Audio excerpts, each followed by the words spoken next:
Europe.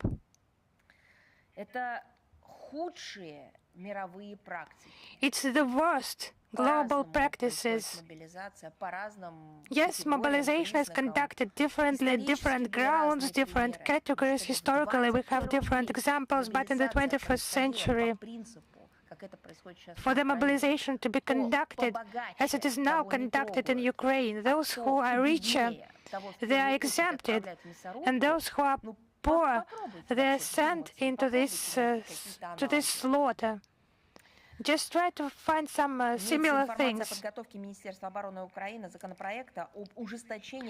The Ukrainian Ministry of Defense is preparing a bill to toughen penalties for evading conscription. The emphasis is shifting towards financial and material pressure on draft dodgers through the seizure of their property and the blocking of their accounts.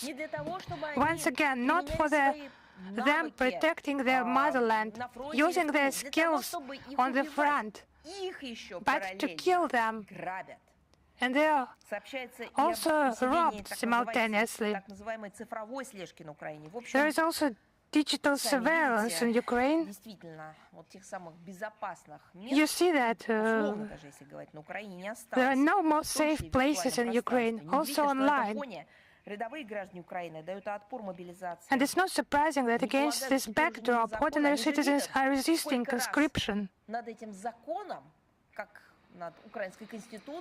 They just see how many times this law, Zelensky has just mocked that legislation. Zelensky and his company, they know that in the corrupt Ukraine, this legal system is not working. But rather, it's just working to service the corrupt Kiev regime. This activity is gaining momentum in Kiev, and Kryvyi Rih, Vinnytsia, Odessa, Poltava, and Rivne. In 2022, according to the Ukrainian media, only 5 attacks on military registration and enlistment offices were recorded. In 2025, 341 attacks on them were recorded. It's not some invented drones, aggressors. Those are attacks by Ukrainian citizens, attacks against those hunting them, the Kiev regime. This year it has already been 24 attacks officially reported, only officially. And now the Kiev regime beastly actions in the religious area. On the 26th of February, the Kiev Regional Council, without waiting for the completion of the court hearing on the lawsuit filed by the State Service of Ukraine for Ethnopolicy and Freedom of Conscience, recommended to facilitate the transfer of its communities to the schismatic Orthodox, quasi-Orthodox Church of Ukraine and prevent the use of municipal property by the Ukrainian Orthodox Church.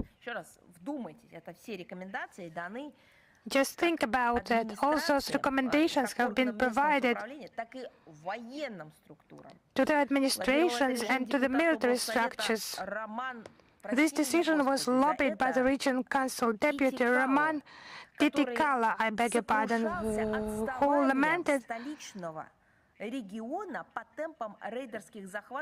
the capital region's lag in the rate of raided seizures of Ukrainian Orthodox churches and the change of jurisdiction by its communities in favor of the self-ordained. According to this Titikala, the entire existence of the Orthodox Church of Ukraine from 2019 to 2025, allegedly voluntarily, 307 religious communities of the Ukrainian Orthodox Church were converted, and more than 300 communities remain committed to the canonical church. This Titikala thinks that that's not right. And Archpriest Nikita Chekman, a lawyer of the Ukrainian Orthodox Church, promised to provide a full legal assessment and initiate appeal proceedings against the decision. Specifically, it was the violation of Article 19, which obligates local governments to act solely within the scope of the relevant law and does not grant them the right to influence the canonical subordination of religious communities. Furthermore, this decision violates Article 35 of the Constitution, which guarantees the separation of church and state, and is obligated to maintain neutrality and has no right to induce changes in the subordination of some communities or does not allow to interfere in their internal decisions. On February 25th, Ukrainian Ministry of Culture opened a control access to the near caves of the Kiev-Pечерsk Lavra, closed since August 2023. I saw this information in Ukrainian media, especially in the TV channels. The head of the agency and the Vice Prime Minister on the issues of interim policy, Tatiana Verezhnaya, pointed out that the current exhibitions on the nearest and further caves will take only half an hour and will be accompanied by the 4 staff members of the monastery and law enforcement agents. What is this? An escorted exhibition? Madam Berezhnaya also mentioned that from now on, the regime of so-called spiritual independence will be strengthened. Just think about it. This spiritual independence regime will only be strengthened from now on. And this surpasses Orwell, all those fiction writers. This is something that none of any film directors or writers from the utopian and anti-utopian could predict. Only Mikhail Bulgakov could predict something like this. He found some metaphors similar to what's going on right now there. But this was more about differences between the reality and fiction in his works. Now we see the true fiction come to life in Ukraine with the strengthening, aggravating of the regime of spiritual independence. She didn't clarify what that means. However, there is no doubt that the Zelensky regime will try to continue to root out the canonical orthodoxy. The head of the Orthodox Church of Ukraine, Metropolitan Epiphanius, or Sergei Domenko, conducting this exhibition in the caves for Tatiana Berezhnaya, who admitted never having visited it before, talked about the measures taking in this holy site. What did they exactly do, you might imagine? They actually were proud about Ukrainifying the site. All the signs and tablets in the Church Slavic language were replaced by the same tablets in Ukrainian. What to say about them? If they translated Gogol from Russian to Ukrainian, this only continues in the same vein in the being separating themselves from the Russian culture and Russian language. If they wanted to replace the signs from the Slavic church language into Ukrainian, it's their business.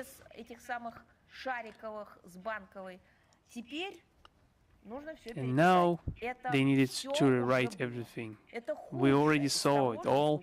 This is the worst thing that happened now to Ukraine in the 20th century. This is the worst thing that happened, and that's the very part of their history, or our common history, that they took and praised and glorified. We see the Kiev regime doing everything for the quasi-Orthodox Church of Ukraine to swallow the Ukrainian Orthodox Church whole, to become the singular national church, but this will not be successful. They will fail. Despite the forceful takeovers of temples, despite the rewriting of history, despite the rewriting of texts into Ukrainian, no matter what they do, we see that people are not too much in a hurry to change their allegiance to the new church. They are not in a hurry to become the part of this Orthodox Church of Ukraine, and the seized temples are now standing empty. We see this, and it's a shame, it's a disgrace, because those temples are empty. What will they do then at the Ministry of Culture of Ukraine? What else will they come up with? This agency of state service regarding the policy of freedom of conscience, aggravating the cultural independence, spiritual independence regime. Will people be forcefully collected there in those temples? We saw such examples in the past, so it's possible. The only thing that they could do correctly is to admit their own mistakes, at least at the level of mistakes. Not this could become some point of some turning point, but no, they are adamant on continuing their same policy without apologizing for anything. The very massacre that we're witnessing coming everywhere, not only in the battlefield, and we are witnessing this spiritual fight for the heart and soul of a person, especially in the context of this aggravated, very barbaric, beast-like war against the memorials in Ukraine. On 10th of March, we found out another act of vandalism in regards to a historical monument in Odessa. This time, the Banderites have mobilized themselves against the column of Alexander, the monument erected in year 91, not in 1991.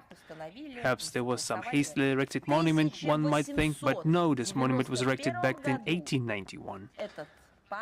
This monument was established that year, and it went through a lot, the entirety of the 20th century, but it didn't manage to survive the Kiev regime. When in 1891 it was erected, 10 years after the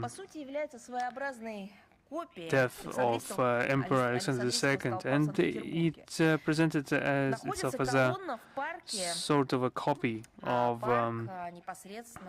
column of Alexander in St. Petersburg.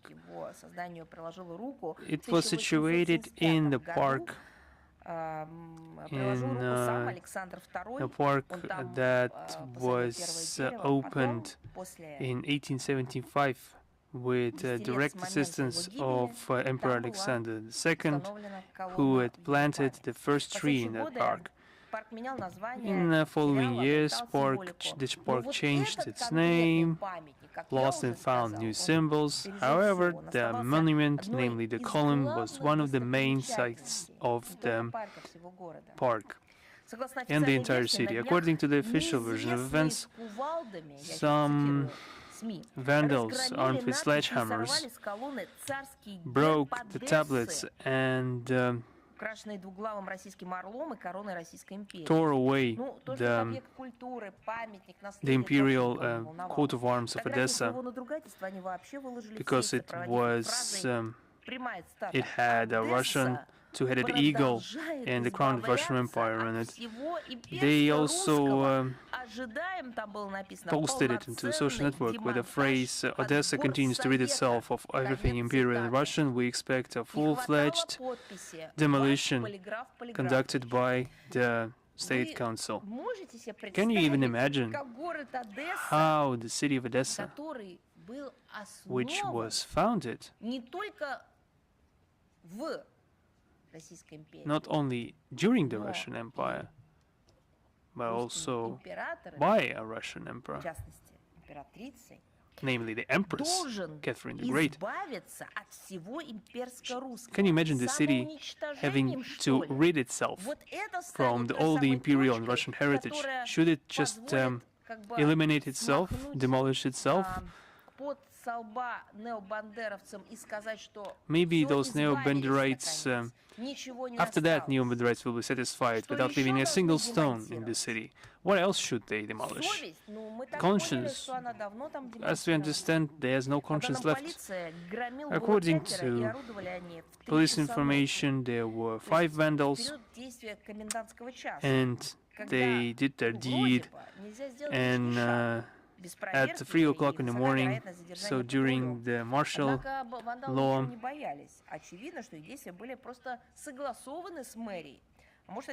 during the curfew, to be exact, where you cannot do anything without a corresponding order from the mayor's office of the city.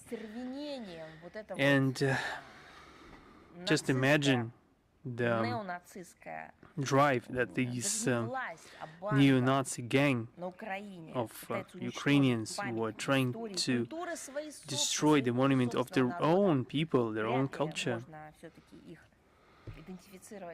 One can hardly identify them as their own people, take into consideration that they are destroying its heritage.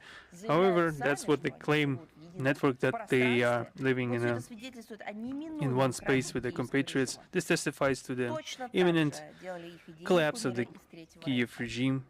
The same thing were conducted in the Third Reich. The same things were conducted by other civilizations that simply vanished from history. Preparing to flee, they destroyed everything, burned everything that they couldn't get out of the occupied territories. Remember the Hitlerites, they did the same. They wanted to destroy any traces of their crimes, or they were just trying to cause as much harm as possible. History put everything in order at the end.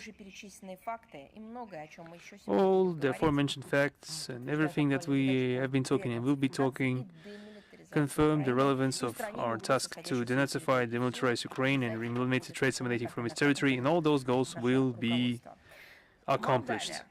Now on Moldova, I came up with an interesting formula with the help of my colleagues. If things are going bad, you just need to blame Russia. That's the mentality of the Moldovan authorities. The worse the situation in Chisinau is, the more they complain about our country. On March 5th, the MFA of Moldova published the so-called warning for Moldovan residents, where they stated the alleged reinforcement of the practice of persecution or even detention when entering Russia and its territory. They are lying. It's in the territory of Moldova where those things are happening. Evgenia Gotsul is an example of that. You don't even think about the non-existent threats. It's the authorities in Chisinau that you need to be worried about. They are reinforcing the practices of threats, scare tactics and detention. Other countries are doing that, not Russia. Maya Sandu's regime is doing that. They are, of course, no proof, because they have none. Only verbal statements where they say that in Russia there's nothing to gain, you shouldn't go there, just don't ask why, just believe us. That's the very powerful argument of the highest order that they have. Everything is actually in reverse.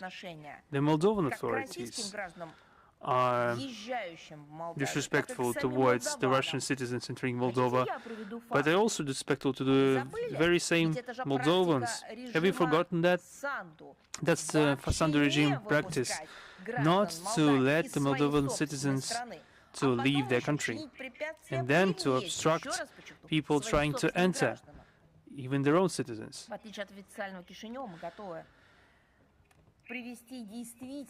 Unlike official Chisinau, we are ready to provide official facts, and we will give them. Upon arrival to the Chisinau airports, the holders of Russian passports are regularly subjected to degrading search, and checking, and there are some cases of extremely long waiting times in transit zone without any conveniences provided, any opportunity to contact the outside world.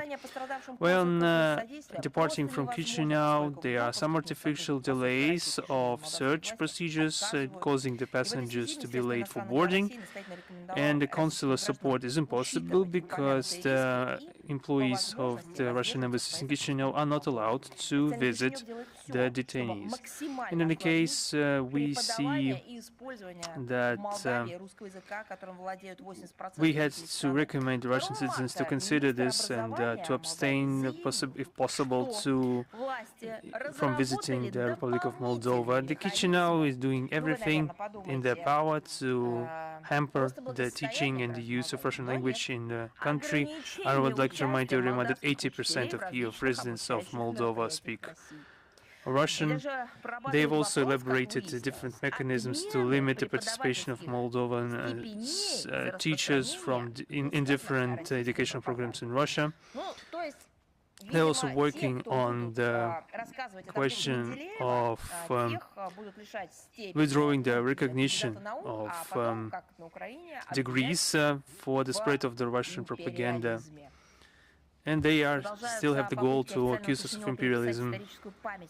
We see continued attempts of Chisinau to rewrite the historical memory of Moldovans, to cultivate a negative attitude towards Russia, to demonize the Soviet past of the Republic. On the 6th of March, the Ministry of Education of Moldova declared a competition of movies for college students on the key events of the history of the 20th century of Moldova. Among the topics they've declared are deportations organized by the by the Soviet totalitarian regime, and the deliberate starvation in the Moldova SSR. This is a guilty conscience, some goal they have to educate their own children in complete ignorance of history, complete ignorance of the facts, how people went hungry, where they were hungry, and what was the reason for that. What this was caused by. This is heinous. They are following the footsteps of Ukraine and Baltic states, and they are trying to convince the public that in the period of 1945 to 1990, the Soviet authorities sent alcoholics and criminals to work in Moldova. That's the ideological tenets that they're currently promoting. Turns out that the antisocial elements turned Moldova into a prosperous republic. That's what it was, which lived for decades on the foundation that they've created. And we will be providing the corresponding link in the text of our briefing. Everything I've just mentioned is pondering on surreal, and it's an attempt to escape an easy truth into some artificial world where Russia is to blame for everything. You can't do that, and you will fail in doing that. And they will not be able to turn the Moldovan citizens into ruthless society.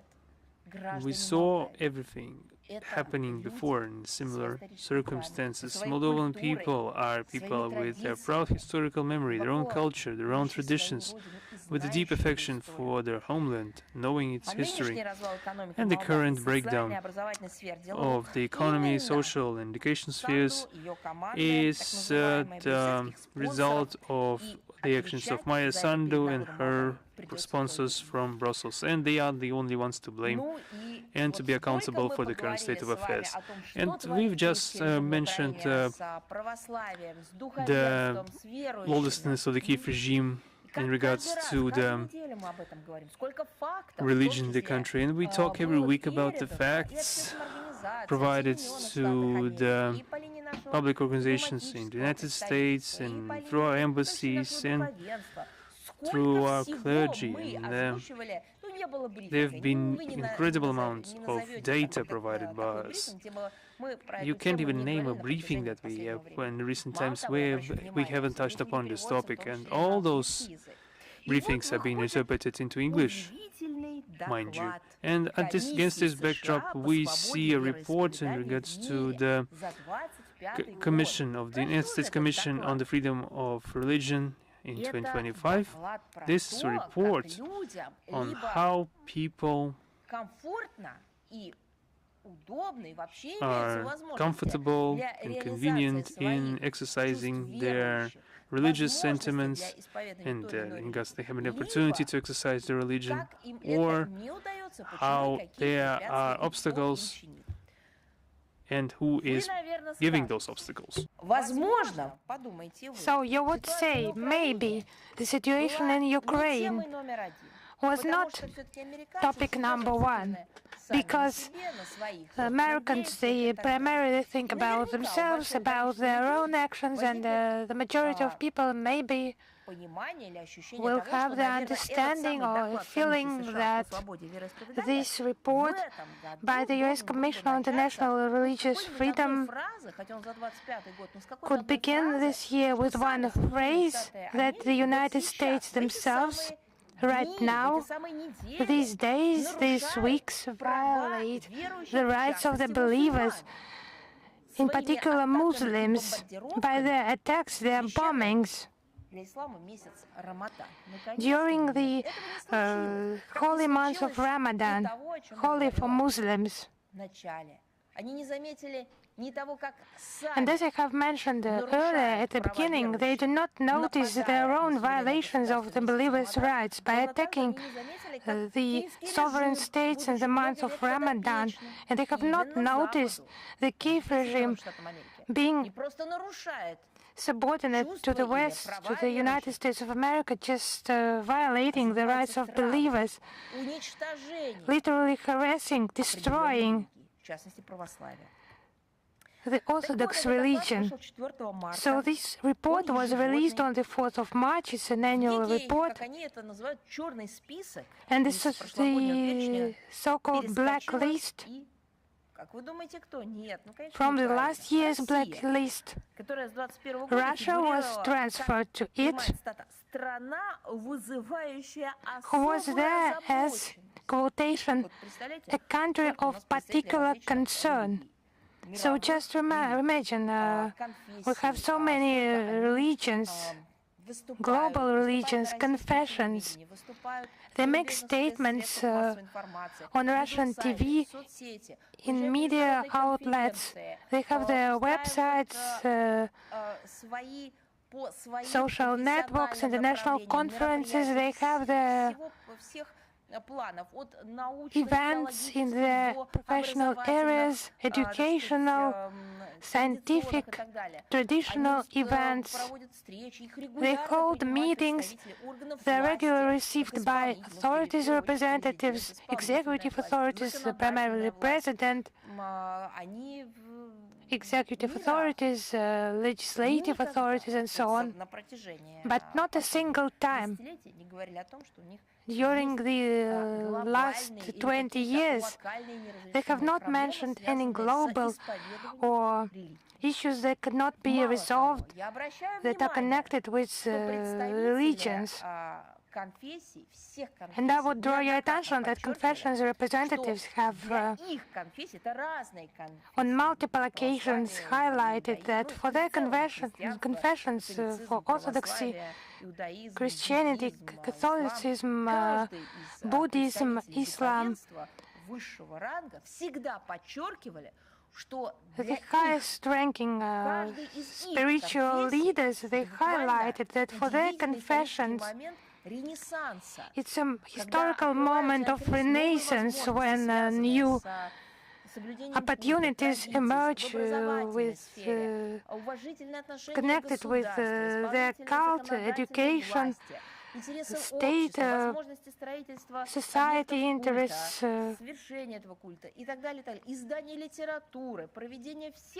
opportunities for preaching, publishing literature, holding seminars and conferences. They all highlight not just one representative of a certain confession, but each confession it highlights. But, so to say, the US Commission on International Religious Freedom, it's more competent here, and Russia is a country of particular concern, according to them. So here the proposal is not original. Just imagine to impose what in relation to Russia? Yes, you're right, to impose sanctions against a number of Russian agencies and officials and confessions. Our confessions did not mention, not once, that they have any problems, but from America it's they can see it better. On many occasions it duplicates the accusatory cliches. It's about the ban on the Jehovah's Witnesses sect in our country.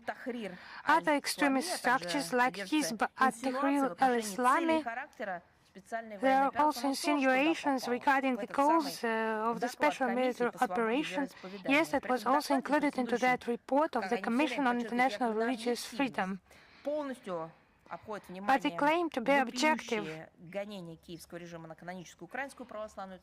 So they ignore the problem of blatant persecution of the canonical Ukrainian Orthodox Church by the Kiev regime. So according to them, this problem does not exist. So in this context, the meetings were held on the Capitol in November and December 2025 between several legislators and U.S. Christian organizations. Not a word has been said, nothing of the kind. So they just continue to peddle human rights narratives, to create additional tools to interfere in the internal affairs of foreign states, perhaps to justify their own existence. Those assessments are predictable, that division between good and bad countries, depending on whether they follow Washington's lead or pursue their independent policies. So where is this Washington lead? So the number of penalized countries as well as the set of typical complaints against them that can be predicted in advance. And the aforementioned report confirms that. The situation with tankers. I would like to draw attention to two of them. On the 1st of March, Belgian authorities announced in the media the detention of the Guinean-flagged tanker Ethera in Belgium's exclusive economic zone, and one of the crew members is a Russian citizen. A judicial and administrative investigation is currently underway, and none of the crew members have been arrested or detained. The crew remains on board and performs its official duties. Our embassy takes the necessary steps to establish contact with the Russian citizen and ensure that his legal rights and interests are respected.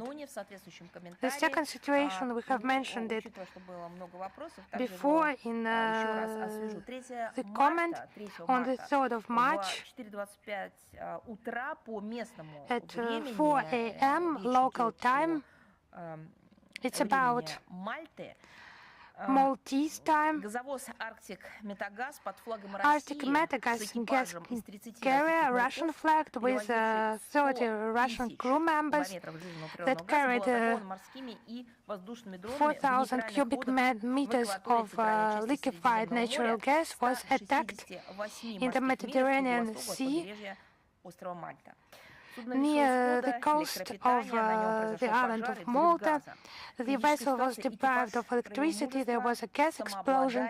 However, the crew demonstrated courage and professionalism. All the crew members managed to evacuate. Thanks to professional activities by the crew, there were no casualties. And the search operation was assisted by other vessels in the region with Russian crew, and they detected that boat The crew was assisted, and they were on the way to the Russian port.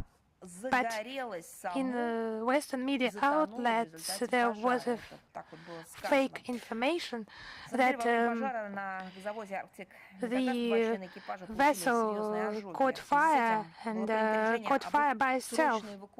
It was false information, and there were urgent messages about evacuation, but the Maltese authorities declined evacuation of the Russian crew, and the Libya service assisted by sending its boat, and with the cooperation of the Russian embassy in Libya, the crew received medical assistance, and after their medical condition was admitted acceptable for their flight to Russia, 2 crew members were taken by special flight to Russia and taken to hospital. The attack on a commercial civilian vessel is a blatant violation of international sea law. It's striking against civilian side and detrimental to the environment. And in other words, it's about a terrorist attack and a military crime. And that was done in proximity, in the vicinity of the EU countries, their borders, but none of the EU states condemned what has happened. Human rights, no, they have not heard about it in the European Union. But literally today we drew attention to the messages about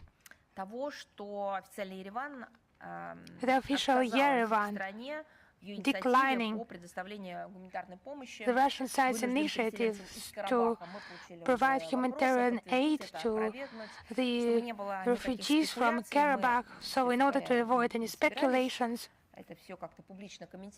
we were not going to make public comments about that, but as there were questions, I will just deal with this issue in more detail.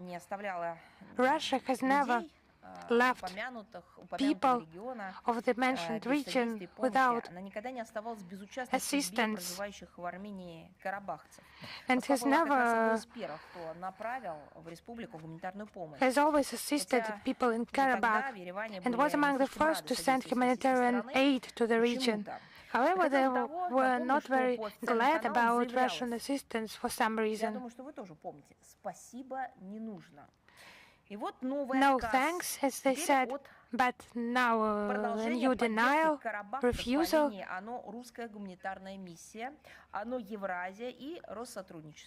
was in the area of operation of Rossотрудничество in Eurasia, Russian humanitarian mission, launched in July, based on a request by Armenian humanitarian organizations and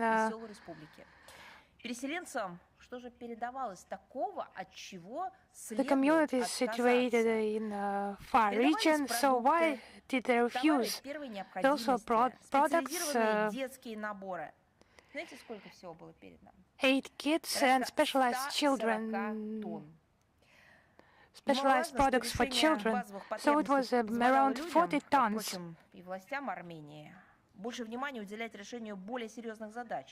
So the Armenian authorities, they need to pay more attention to social tasks, living conditions, social reintegration. It's their competence, the competence scope of the local authorities, and then humanitarian assistance. It should have helped them to focus on the primary goals. But the main thing is the assistance to people. Moreover, part of goods and products, those are product kits, they were purchased directly in Armenia. It was an additional impetus to local production and small businesses and created an important additional effect. In itself, the refusal by Yerevan to cooperate further, it could have been understandable if the aid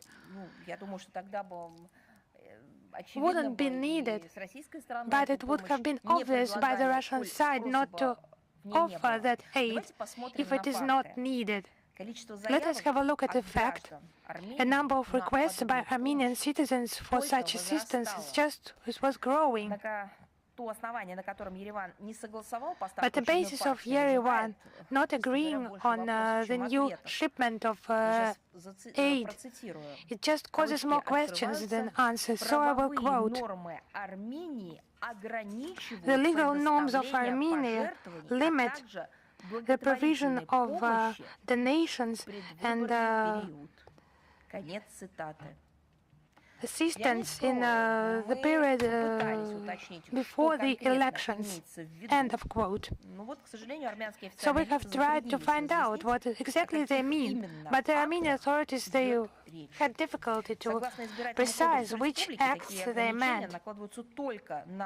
So such restrictions are imposed only on the structures whose name can be somehow linked to names of parties, for example, who participate in elections. Maybe they meant that. So how does that concern this situation? As the international and charity organizations, they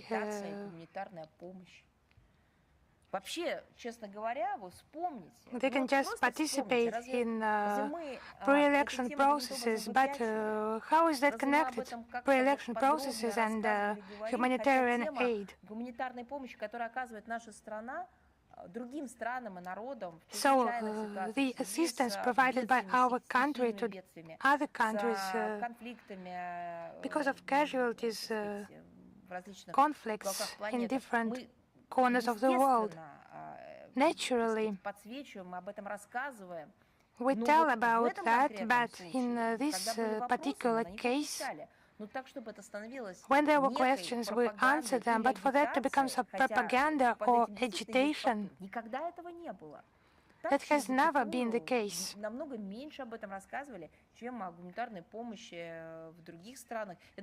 Actually, we have not mentioned that much. We mentioned humanitarian assistance to other countries when we were asked a question, we replied, but in detail, we have not dealt with this issue. But to invent that is somehow connected, it's impossible. The refusal by Yerevan to receive this charity assistance is just pre-election wishes of the authorities to clear any mention of the Russian Federation. Who do they intend to make to cause harm? Their own citizens who are really in need and who have always received the assistance. Actually, all this situation, it causes questions.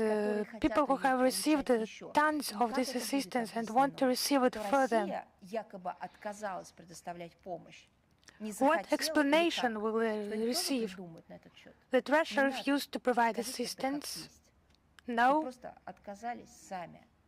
Just say it as it is. They have refused themselves, but why? And just try to invent some explanation. So there were questions about to the German authorities treating our Russian compatriots and citizens. German authorities, they continue their sophisticated discrimination against Russian citizens and Russian-speaking compatriots. This discrimination, it takes different forms. Irrevocable confiscation of clothing at airports, personal belongings, cash, many thousands of fines for non-compliance with the so-called anti-Russian sanctions. restrictions on banking services, including endless checks, and requiring various types of documents, so they deliberately continue to view virtually any Russian citizens present in Germany as suspicious, fostering an atmosphere of distrust and so-called toxicity around Russians. Just arbitrary and lawless treatment. Once again warn against visiting Germany unless absolutely necessary, and we strongly recommend to follow the relevant warning posted on the Russian Ministry of Foreign Affairs website. We will cite this link in the text version of the briefing. Now about vandalism in the military cemetery in Gdansk. The remains of more than 3,000 Soviet soldiers lie there. Red Army soldiers, 2,500 officers who died fighting for the liberation, not of some abstract cities, but of that very city, Gdansk. And the central element of the memorial, an arched concrete wall with bas-reliefs and memorial plaques, it was defaced with inscriptions and symbols glorifying Ukrainian Nazis.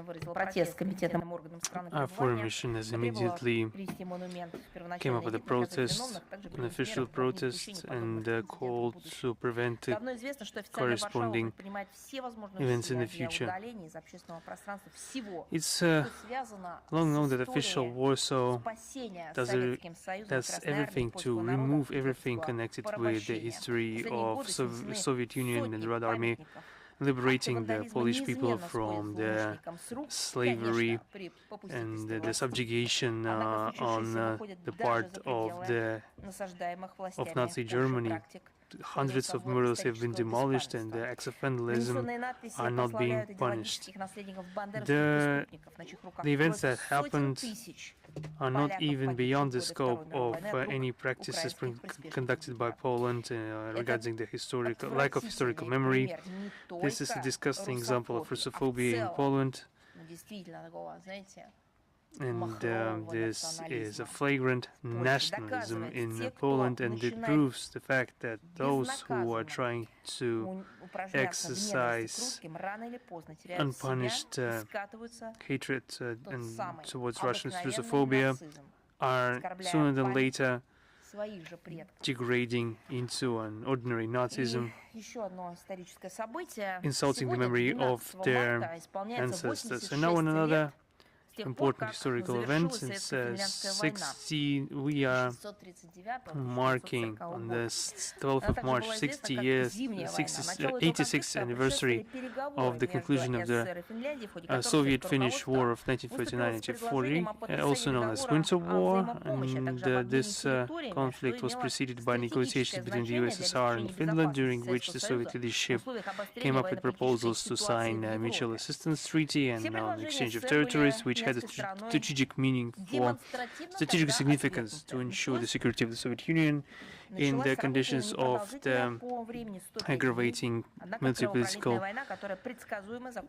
situation in Europe. All those propositions of the USSR were rejected by the Finnish side, and a short but very bloody war began, which lasted 105 days, which predictably ended with the defeat of Finland. The results of the Soviet-Finnish War of 1940, including territorial concessions on the part of Helsinki, war enshrined in the Moscow Peace Treaty.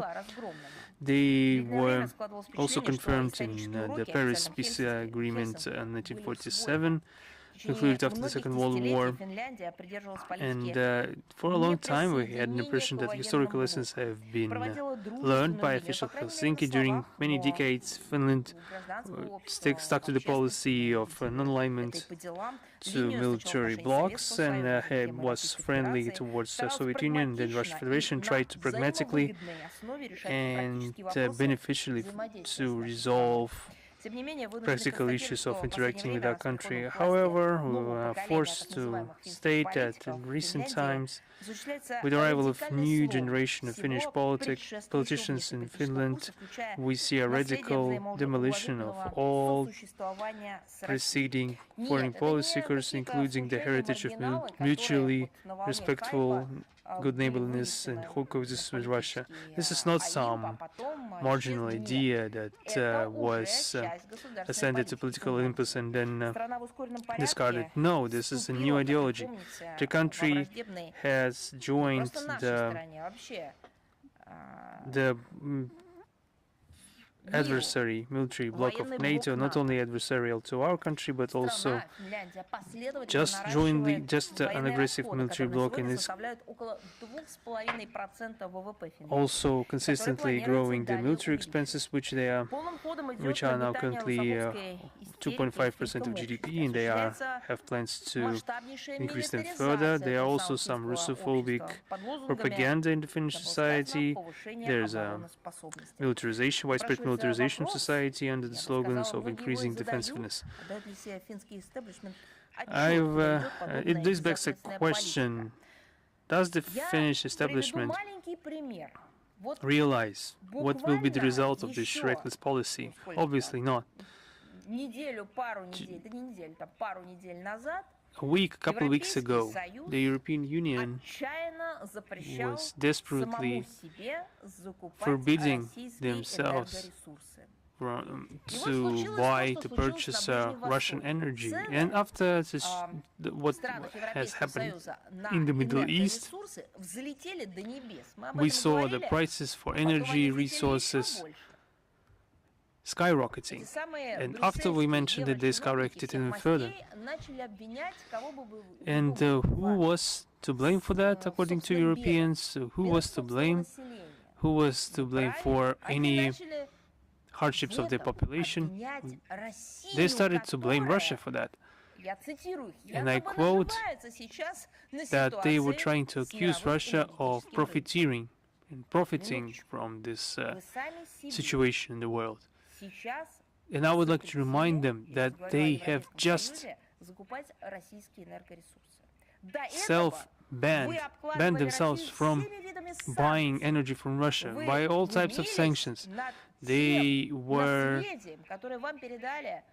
laughing at the heritage given to you by your EU and by the predecessors at the EU who have signed beneficial contracts regarding the shipments of energy from Russia to Central and Western Europe. And you, European officials, you were laughing at this matter. It seemed to you a laughing matter, and not to investigate the Nord Stream attacks. But today, when the situation changed, where your exact policy resulted in hardship, you have started to frantically search for someone to blame. This is a strategic mistake that you've conducted, and I think, personally, that this is a crime of European Union officials against their own population, their own residents. Everything that's obviously not beneficial to the residents of the Western European countries, everything that countered their intrinsic national interest, everything that crosses out their innovative achievement, all this would lead to colossal expenses and to a drastic reduction in the life quality and well-being of those states, and militarization of countries. In particular, Finland never responded to the interests of the country. Peace-loving and good neighborliness responded to the interests. Countering Nazism and fascism responded to the true interests of Finland and its population alike, and not militarization. Joining aggressive blocs didn't, and this was tested by time. Why do you repeat your own mistakes from the past? The lessons of a recent past, unfortunately, are completely forgotten by the current establishment in Finland. They are recklessly ignoring all those lessons. However, we have not expected anything better. The quality and level of their training and their acumen speaks for themselves. Just enough. It's enough to remember the statement of the Foreign Minister of Finland, Elina Valtonen, who in December 25 stated that, in her words, that in the last 100 years, Russia attacked 19 neighboring states, and no one attacked Russia in return, according to her. In the last 100 years, that's what she said. She managed to utter these words at the 80th anniversary of the victory in the Great Patriotic War, where nobody attacked Russia, obviously. Once again, in this anniversary year, our country honored the memories of dozens of millions of victims of the war, and now our court elevated the case to represent a genocide of our people. But she managed to do that nonetheless. But there are good news after all. On the 11th of March, the Conference on Far East and Arctic Sustainable Development started work in Moscow. It is dedicated to the questions of development of the Arctic region and the Far East of Russia. The forum is being conducted since 2016, reuniting the authorities and the experts and the public organizations. The work of the organization includes 7 roundtables related to the sustainable exploration of this territory, the North Sea route, Northern Sea route topic, and the Atlantic Transport Corridor, and the prospects of development of energy sphere, introduction of digital technologies, digitalization of infrastructure, and the support for indigenous peoples in the Arctic. The significance of this conference is difficult to overestimate. The Far East and the Arctic are one of the most important strategic regions for our country from the standpoint of resources and transport and energy security. Development of these territories is one of the long-term priorities of Russia, and here we have an important deposit of natural resources, and we are forming new logistical routes, we are implementing large infrastructure projects, and our actions in this avenue is intended to bolster international cooperation in the area of science, transport and energy. In the framework of the plenary session that happened yesterday, it was attended by the director of the European Issues Department, senior official in the Arctic Council, Mr. Maslenikov, who made a statement regarding the international cooperation in the northern latitudes. There will be also an awarding of for the development of the Arctic, marking the achievements in that domain. We also invite all the media, including our foreign correspondents accredited in our country and accredited with the MFA, to take part in covering this event. I'm convinced that the Arctic countries' representative will be interested in the Russian experience in exploring the North regions. As per tradition, the link for this event will be provided in a text version of the briefing. And regarding websites, we have updated or renewed the practice of preparation of weekly information bulletins. We got the idea that this is in high demand right now. We had a lot of requests to have an updated form of information bulletins. The publications will be provided in the corresponding section of our website, in the press service section of our website, and every Monday regularly the users will be able to get convenient format news in convenient format, allowing themselves to familiarize with the key materials on international topics from the official websites of the President, the Government, and the Minister of Foreign Affairs of the Russian Federation. We'll be starting from every Monday, and then we'll see how it will go. Perhaps we could do it extended to some other day, depends on the feedback that we'll receive. I'm convinced that this section will be interesting to the relevant experts and foreign relations students and all those who are interested in the foreign policy. This will be a very interesting archive of main foreign policy events and will provide an opportunity to monitor the information work of the aforementioned state agencies. We will be glad to get any feedback, any constructive criticism. Of course, it will be welcome. Another historical material, now on the 170th anniversary since the birth of the Russian official, statesman and diplomat Alexander Izvolsky. He was born on 16th or 18th in the new style, 6th on 18th of March 1856 in Moscow. In 1875 he graduated at the Lyceum of Alexander and started working at the Chancellery of the Ministry of Foreign Affairs. In 1876 he was appointed to the Russian mission in Rome. Further he worked in the Consulate General in Eastern Rumelia, which was an autonomous province of the Ottoman Empire, practically under control of Bulgaria. Then in the embassies in Romania and the United States. In 1894 and 1897, he was a minister resident with the Holy See. In 1897 and 1906, he was an ambassador he was an Minister Counselor in Serbia, Bavaria, Japan, and Denmark. In 1906, he was appointed as Minister of Foreign Affairs. He proposed a plan to reform the ministry, to modernize the structure, unify the conditions of diplomatic service in the central apparatus and abroad. He also proposed staff rotation and also the increase of professional level of all the employees.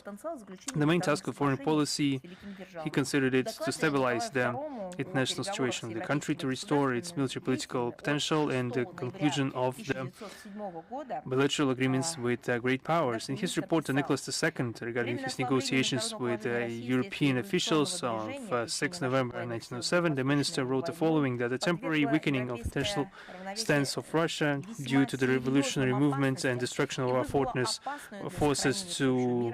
due to the Far Eastern War led to the fact that balance in Europe was threatened significantly and caused a very dangerous regrouping of states in regards to the preservation of peace.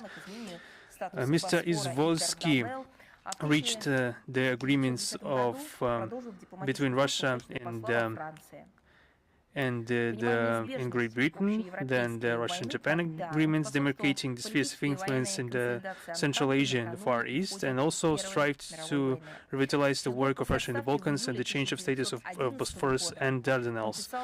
In 1910, he continued diplomatic service as an ambassador to France. Understanding the inevitability of war, he helped to consolidate the Entente on the eve of the First World War. In his letter to Pyotr Stolypin, he mentioned that he could honestly say that he placed Russia in a more advantageous position compared to previous times and gave it all support beams necessary and precluded any mishaps in foreign and Middle East. We will be publishing corresponding materials related to this very important anniversary in diplomatic area. I'm ready to answer your question. Is international affairs with us today?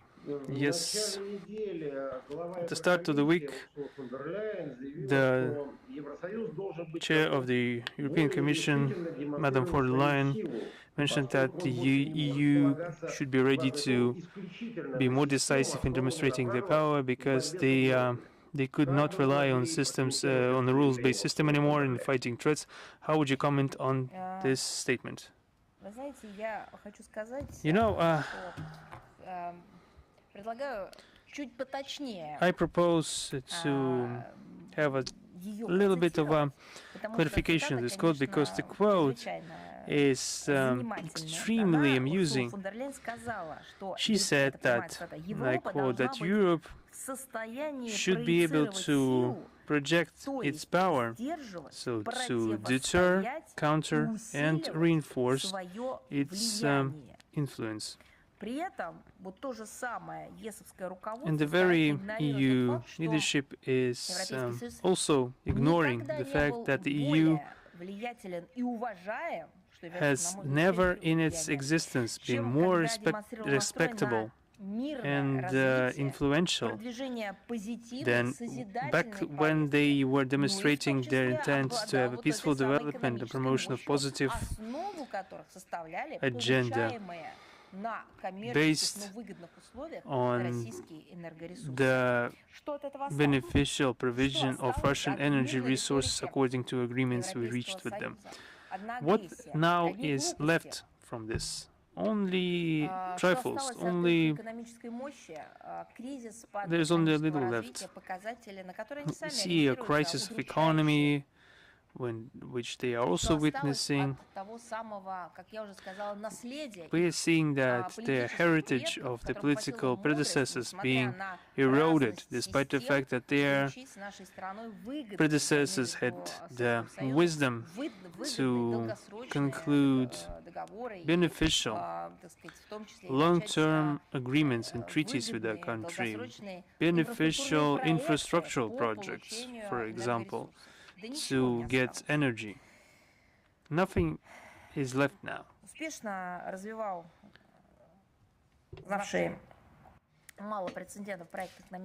They successfully developed quite unprecedented Euro integration project that, under its deathly wing, has united the Western European countries that used to be at war. So what has been left from that project? Everything has changed. But to quote the time that has changed is just useless, because it's not the new year has come and everything has changed. It's the Brussels officials that are creating those benchmarks. According to Ursula von der Leyen's statement, it's a basic transformation of an aggressive, intractable and confrontational international player. Today, Western Europe is the main driving force of that war coalition, and defense spending is growing. In the EU, they have grown by almost 60% compared to the same period in February 2022. So the total military spending by the EU member states in 2025 amounted to 381 billion euro, making it the second highest in the world. So just let me remind you how much money they have spent for the terrorist Kiev regime in the center of Europe, billions of euros. That uncontrollable terrorist regime using those funds against civilian population for terrorist and extremist purposes. So apart from all the other problems, they have created yet another Nazi beast in the center of Europe. They have armed it. They have provided money to that, as they have done in the 1930s. It's clear that the militarization of the EU is done not in the interests of ordinary European citizens, but rather to please transnational arms manufacturers, lobbyists, and intermediaries. So it's just visibly the corruption factor that we have mentioned for many times in the recent years. It's clear the desire to profit, and not only by political operators in Ukraine. Thank you very much. Thank you. Is Russia Today with us?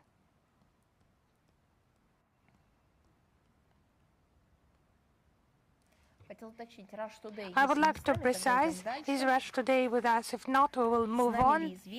Is Izvestia with us? Yes, hello, Madam Zakharova. Our question is about a threat by Europe to transfer nuclear arms to Kiev. Why does the West, why is it not afraid of those red lines? So it's just a combination of Steeliness. It's just interdependent events, common degradation that we observe in the last decades. It's just insanity of the European ruling elites. There is something irrational in the statements, opinions of those who are convinced that the factor of that reasonable fear of the previous generations of the Europeans with regard to what is connected with nuclear weapons and their propagation. So the US have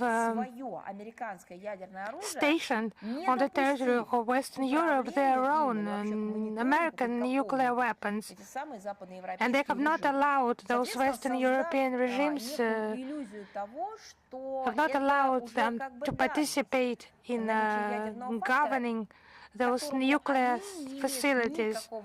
So it's the factor to which they have no relation, neither philosophically, nor legally, nor politically. So they are just hostages of that situation. And the games with the historical truth have also played their role. When those who placed the weapons on their territory and used that nuclear weapon against civilians and against sovereign countries, and by testing those nuclear bombs on living people, they just started inventing tales that those were not them, and the bombs fell on Hiroshima and Nagasaki from above. So it has been for decades, this distortion of historical truth. Although we possessed nuclear weapons, we have done that according to the international obligations.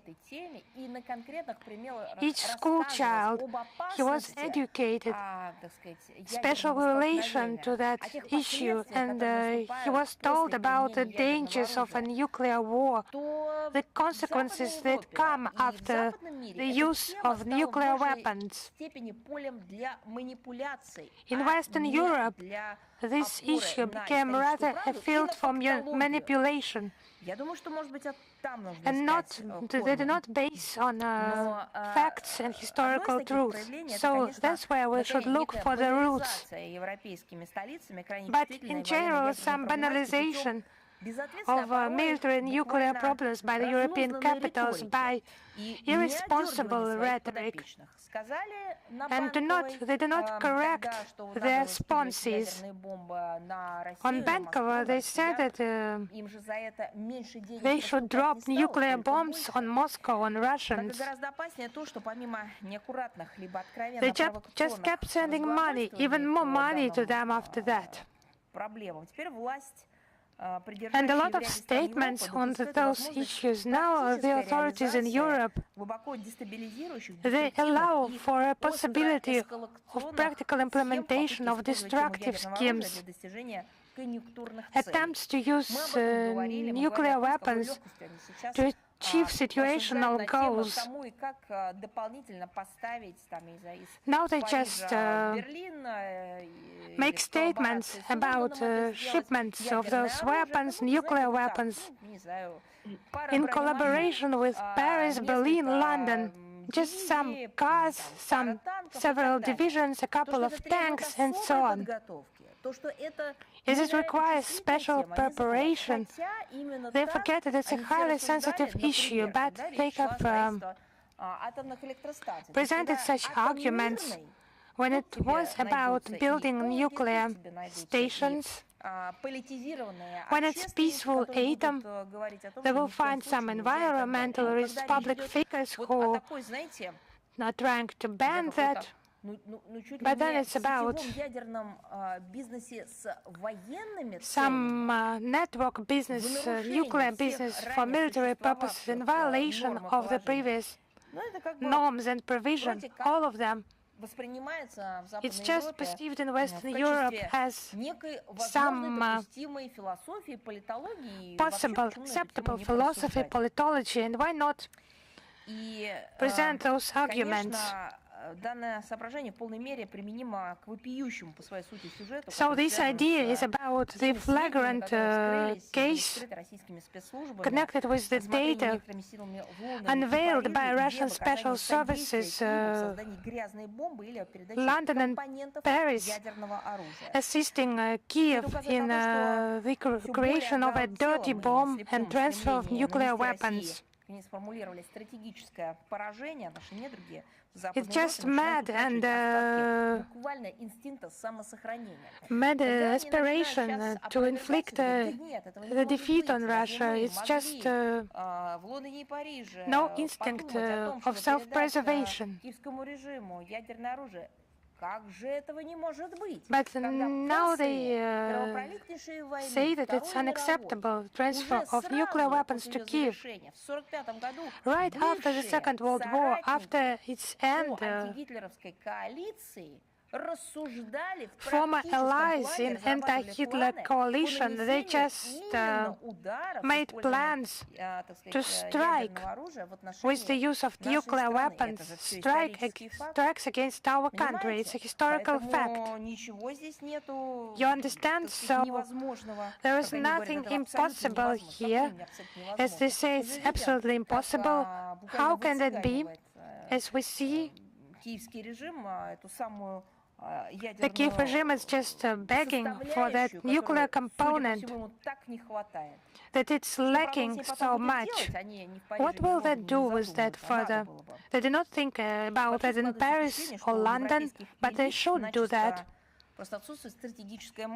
Because it's obvious the European elites are lacking strategical thinking. Because the authorities there think they are just temporary and do not bear the complete responsibility for their actions in historical scale. They can subordinate them to some situational, greedy purposes, their own purposes. But this phrase has been formulated in Central Europe, après moi le déluge, so you just remember, after me the flooding. Who said that?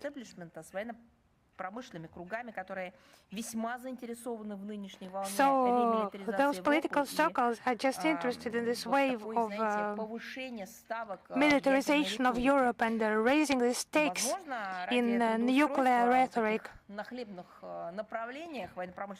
Maybe for the employment of such parasites, the European elites are just ready to ignore their own risks they are creating for regional and global security. Thank you. Yes, thank you. I would like to clarify, is Russia Today with us? Yes, Madam Zakharova, hello. Thank you very much. We have one question. The Serbian Foreign Ministry has recently refused the statement in the Serbian public that Belgrade has asked Moscow not to raise the issue of Kosovo and Metohia in the UN Security Council. Does Serbia have the right to advocate for the retention of Kosovo and Metohia within its borders, given the conditions for Serbia's integration into the EU? And who can Serbia rely on to protect its territorial sovereignty and integrity? In accordance with the Constitution of Serbia and the UN Security Council Resolution 1244. So, according to the Constitution of Serbia, Kosovo and Metohia is an integral part of the country and enjoys broader autonomy.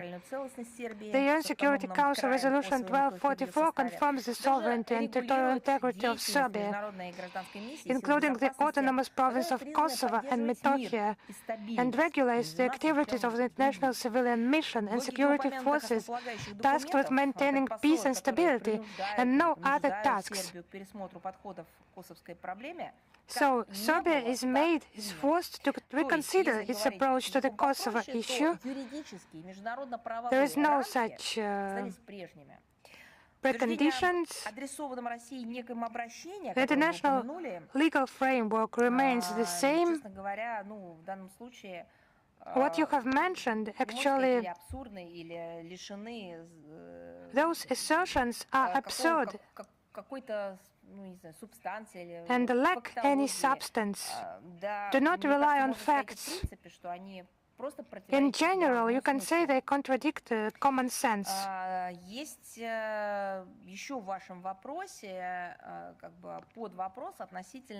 In your question, there is also an additional question about the progress of Serbia towards the EU membership.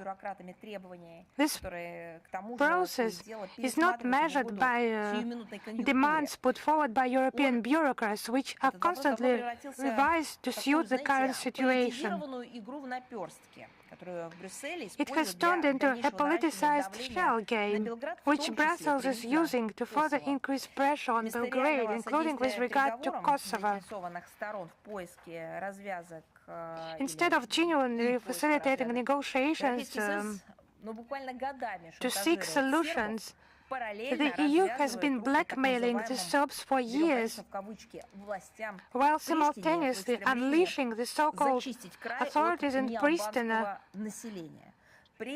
in their desire to purge the province of its non-Albanian population. Meanwhile, the EU's 2013 written guarantees to establish the community of Serbian municipalities of Kosovo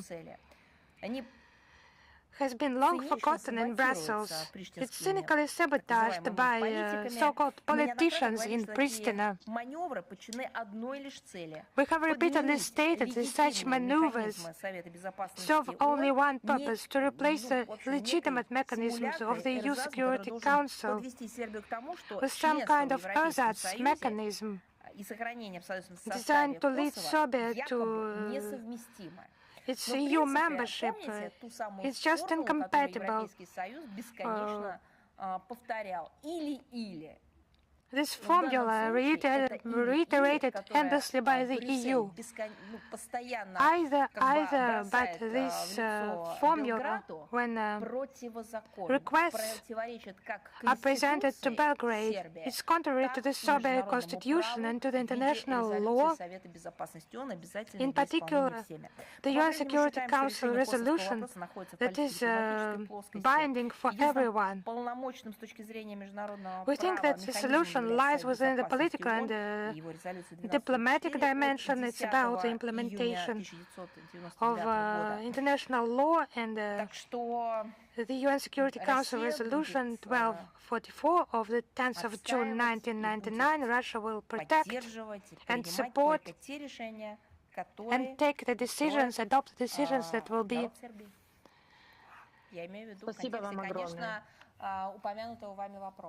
with which the people of Serbia will be pleased. I mean, the context of the mentioned issue. Thank you. Thank you. Is Xinhua with us? Yes, hello, Madam Zakharova. Xinhua, correspondent with you.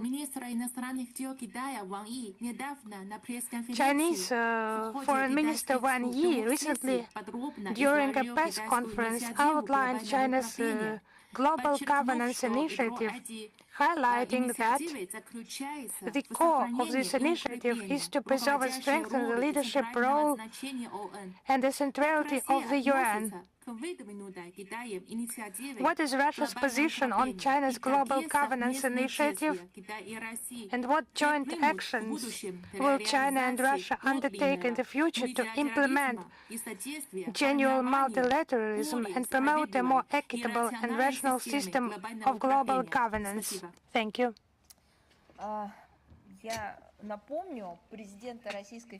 I would remind Russian President Vladimir Putin during the SCO Plus meeting on the 1st of September 2025 in Tianjin gave a positive assessment to the global governance initiative proposed by then President Xi Jinping, the Russian leader expressed support and Russia's interests in discussing the proposals by our Chinese friends. And in accordance with the mutual understandings reached at the highest level and enshrined in the Chinese-Russian joint statement of the 8th of May 2025, our countries intend to fully realize the potential of bilateral relations, protect the international system with the UN at its center and based on the UN Charter, promote the establishment of an equitable and orderly multipolar world and democratization of international relations and consolidate efforts aimed at creating a more just multipolar world. We think that this initiative is an important element of international discussion in different aspects of forming multipolar world order. Like many other states, Russia views it as a more equitable foundation for a world order adapted to changing global balance of power, in which the positions of non-Western states and international associations are strengthening, and we hope that it will contribute to strengthening practical coordination between Moscow and Beijing at various international platforms, including the SCO and BRICS, and ensuring stability in our common Eurasian space based on Vladimir Putin's initiative to create a new Eurasian security architecture. Thank you very much. Thank you. Is Reuters with us? Reuters with us. Yes, good afternoon. We have two questions today, first of which is linked to Iran. During the daily briefing for journalists, Press Secretary of the President Dmitry Peskov mentioned that many of Russia's propositions in regards to the resettlement are still on the table. Could you please clarify what are those propositions and what, in the opinion of the Russian MFA, could be done to settle the conflict in the shortest possible term? In regards to what can be done, we have not only know that, we have formulated, as you said, a proposal, and we have intense contacts going on in the MFA. I will not delve into the clarifications because this is a part of a diplomatic scrupulous work. Thank you. My second question once again deals with Iran. Now, in regards to the statements of Western politicians, including Antonio Costa, some other Western media call Russia as the main beneficiary of the conflict conflict in the Middle East. How could you comment on these types of statements of Western politicians? I will clarify just to quote directly. Excuse me, just for a second. It will take less than a minute for me to check the quote. I will not deprive myself of the pleasure of finding the exact context. You know, there is an impression, I found it, just to be extremely clear. I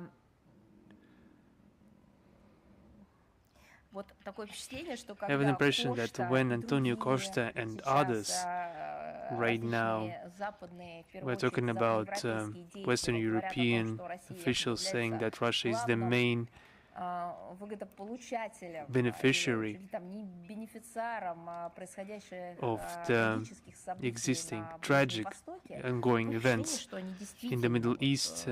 I have the impression that they are quoting the song not in the key that is intended. Remember the lines that I'm Russian, I am lucky to be Russian. Well, truly, just wanted to say, that I think that I just wanted, it begs the question, are they crazy? At what stage did they have these terrible thoughts in their mind? At what stage in their Western European countries, in the Brussels corridors, in NATO, in the EU, anywhere in the sidelines, perhaps they were talking that it was a mistake to reject the Russian energy resources because it would lead to a veritable disaster for their economies, but perhaps they were afraid to say it publicly. At that stage, perhaps this thought got into their mind, and I mentioned this many times today. They're monstrous, terrible mistakes, critical errors in the statistics, in the economy. I don't know who committed them. Those mistakes that made the foundation of the terrible, criminal decisions of the European Commission and the European Union, those who doomed their own citizens to suffer, have nothing to do with this. That's their mistakes, their crime against their own population, against international law. And those very terrible mistakes / crimes are resulting in the crisis we are currently witnessing in the EU. No one told them, no one forced them to reject Russian energy, except for one. The United States, during different administrations, had the same idea. None other actor influenced the European Union in that vein. I can't say anything about the UK, I don't know anything about that. I am just judging by the public statements and practical steps taken. Washington forced the EU first back in 2014 to adopt anti-Russian sanctions, despite not adopting them themselves. Then they forced them to reject the Russian energy resources in favor of American LPG. Then they would threatened to destroy the Nord Stream pipeline, which was subsequently destroyed.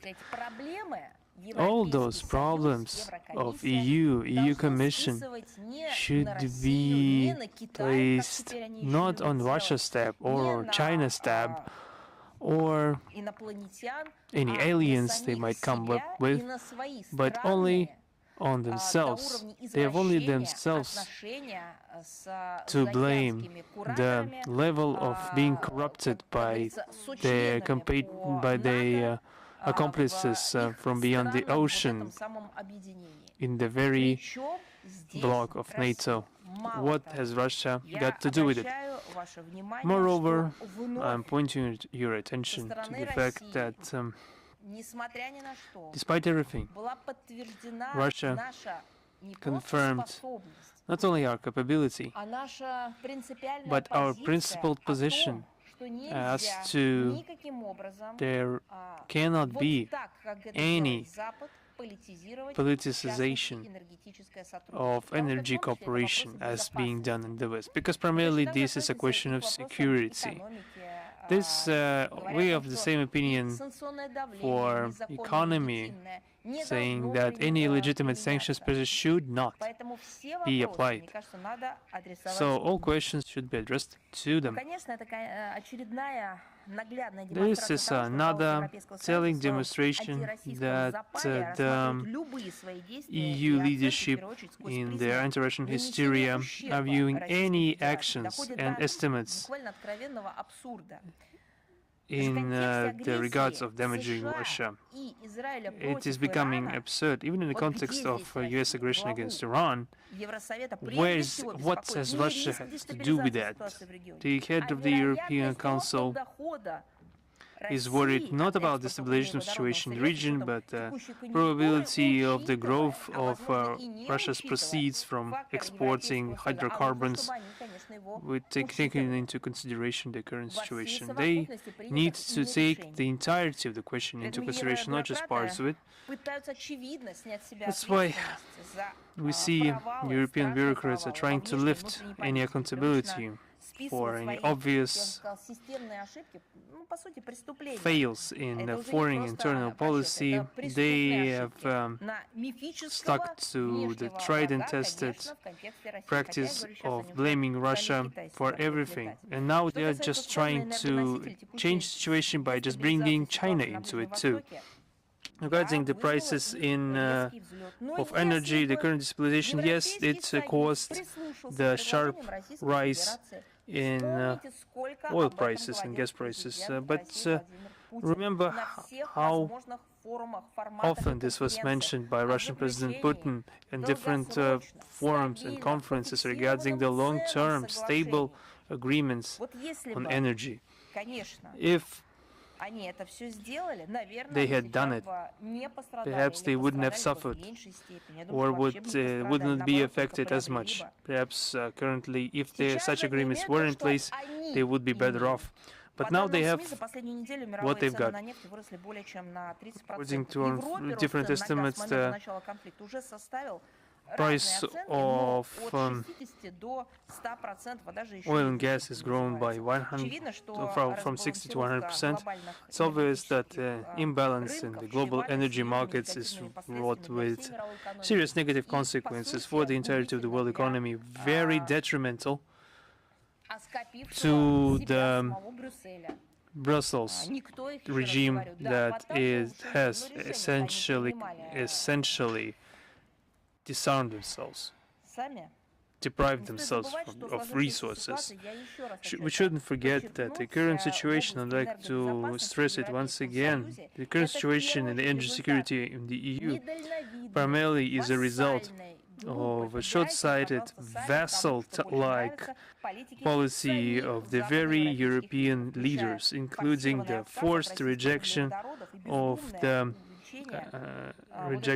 Russian hydrocarbons and the mindless obsession with the green environmental agenda. I will provide the corresponding links of all the statements made by Russia and the President of the Russian Federation in textual briefing, namely about propositions to the Western countries and the Western Europeans, proposing them long-term stable strategic relations with Russia, which by the time the statements were made have been time-tested and justified their effectiveness.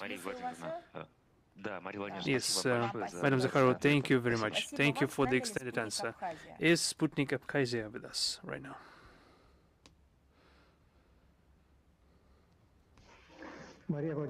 Yes, Madam Zakharova, good afternoon. Last year, there were elections in Abkhazia. How do you evaluate the level of relations between Russia and Abkhazia? Has it changed in the last year? And were there any prospects opening for the Republic? Thank you. The allied relations between Russia and Abkhazia in recent times are characterized by the positive dynamic. Last year, we've effected a large number of mutually beneficial projects in the economy, humanitarian and other spheres. Just to mention the resumption of the work of the airport of Sukhum, reconstructed by the Russian investor. Also, I can mention the launch of comfortable modern trains from Adler to Sukhum, the renovation of memorials, the health checkup of children, the improvement of medical and educational establishments. This all helped improve the quality of life in the Republic and comfort for the Russian tourists, making Abkhazia even more attractive for Russian tourists. But a lot has been implemented, but more is being planned. With the assistance of Russia, Abkhazia is implementing a new state program of social and economical development for 2026-2030, an investment program for the period of 2026-2028. There are joint cultural, student, and sports programs which are popular with the population. This work is being continued for the sake of both our peoples. Thank you. Thank you. Is the Chinese Media Corporation with us? Yes, good afternoon. We have two questions. The first question concerns the recent press conference of the head of the MFA of China, Wang Yi, who called relations between China and Russia durable and stable as a mountain.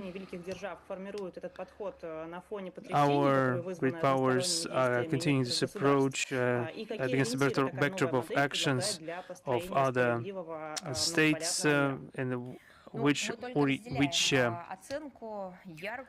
reckoning points this new model presupposes for the building of a new or more just and multipolar world. We share this vivid description of our bilateral relations.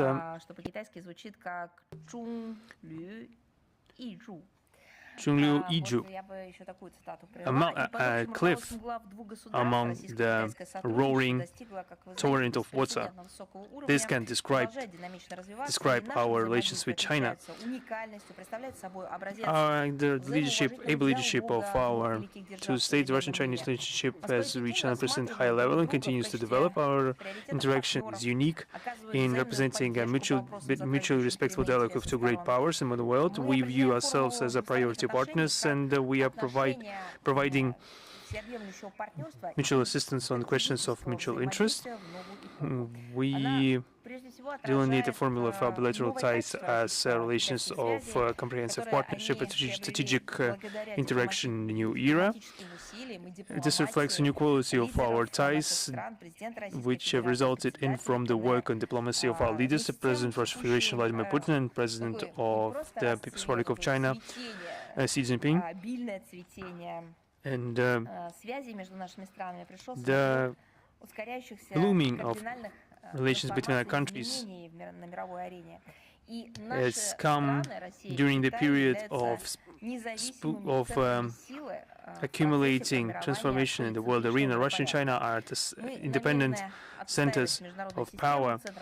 In the process of forming a polycentric world order, we intend to defend a national system with the UN at its center, the relations in which we are built with the foundation with reference to the goals and principles of the UN and all their completeness and interaction. We intend to continue to help our mutually beneficial and equal multipolarity in the world and help the democratization of international relations. The second question, in his exclusive interview to the Chinese Media Corporation, the official representative of the Iranian MFA stated that any diplomatic approach of the United States cannot be trusted, and faced with flagrant aggression of the United States and Israel, Iran will take all efforts necessary. What is the result of this crisis of trust for the foreign policy choice of the countries of the region?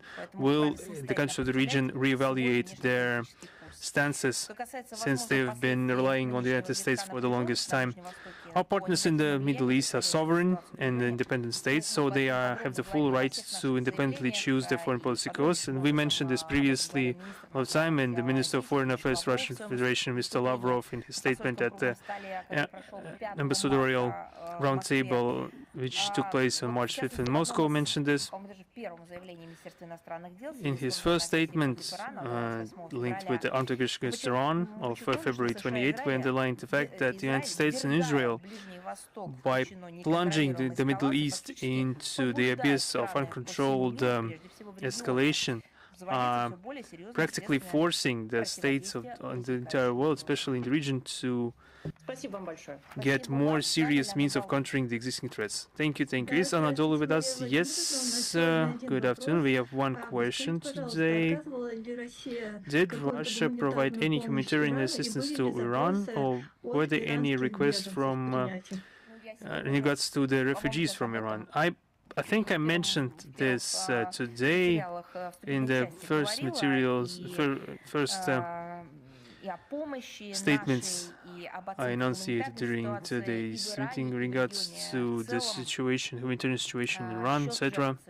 Number of victims of this military excursion of the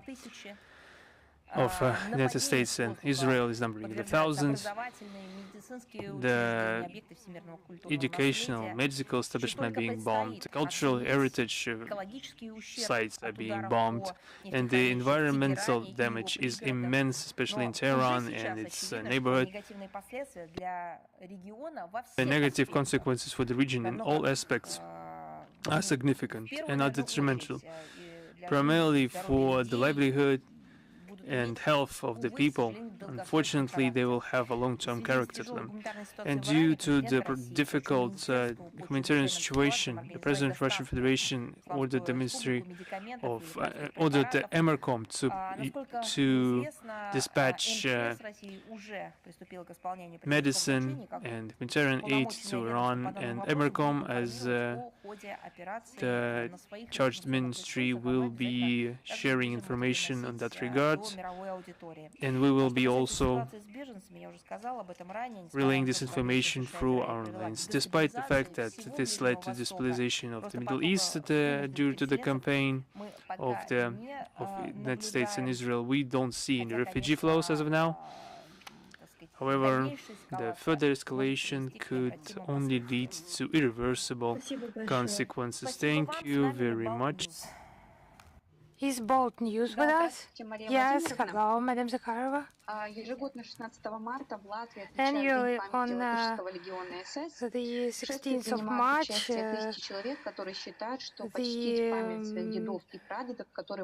Latvia commemorates the Day of the Remembrance of the Latvian SS Legion. Thousands of people participate in the march, and believing it is normal to honor the memory of their great fathers and great-grandfathers who fought against the Red Army. How can Russia respond to this propaganda? Actually, we do not choose our ancestors. We continue their lives, and everyone has different history. And just to remember them according to different traditions, it's just a natural manifestation of humanity, a good manifestation of a human essence. Another case is glorification and honoring anti-heroes, when instead of mentioning them quietly at home or during some religious ceremony, or as some, tragic assessment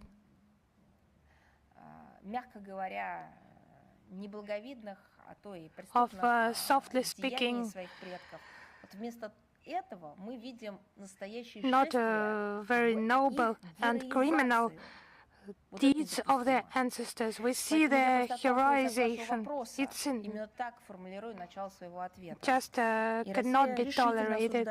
And Russia strongly condemns the ongoing no-official fascist bacchanalia in Latvia and in the Baltics. It's not about people not having the rights to remember their ancestors. It's about people not having the right to present criminals as heroes. And they have no right to make others forget who was a criminal and who was a hero. And the state has no right to promote that glorification of Nazis and collaborators. But here we see a target for the attack of their propaganda machine. The glorification of Nazism has become an ideological foundation of the ruling elite in the Baltics.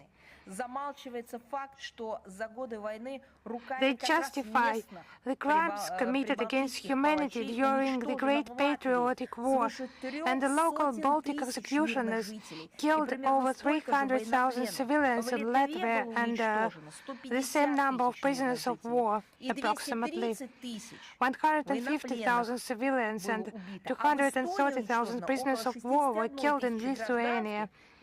In Estonia, approximately 61,000 civilians and 64,000 captured Soviet soldiers. Why were they killed? For fighting against Nazism and fascism? They should mention that those who will march along the streets of Riga, another shameful action is planned. Jewish population was almost completely exterminated, and collaborators in that extermination are still hiding. However, books have been published on crimes of the Baltic regime in the years of the Second World War. Now we see how they make heroes, allegedly of resistance against Soviet rule. They're presenting the executioners as heroes. It's just rabid Russophobia. And Russia has to counter the massive falsification of historical events and the revision of the results of the Second World War. The Russian Ministry of Foreign Affairs is conducting systematic work to counter those malicious tendencies. And with the connivance of the authorities, evidence of the spread of Nazi ideas in the Baltic states, it has been clearly highlighted in the foreign ministry's, Russian foreign ministry's reports. Those reports have been published on the ministry website. The link is in our social media accounts. And we also present regular reports on the situation with the glorification of Nazism, the spread of neo-Nazism and other practices that contribute to the escalation of modern forms of racism, xenophobia and related intolerance. Fascism did not pass in 1945. However, it marched through Western European countries, marched eastwards. Now we see the sounds of another neo-Nazi march. It will not pass, and we are doing our best for that. Thank you very much. Is Lenta Dot, are you with us? Yes, we have a question to you today. The Ukrainian leader Vladimir Zelensky said that Kiev will seek participation of European countries in negotiations with Russia to resolve the conflict. How does the Russian side consider the participation of EU representatives in the negotiation process? So we have on multiple occasions presented comments on this issue.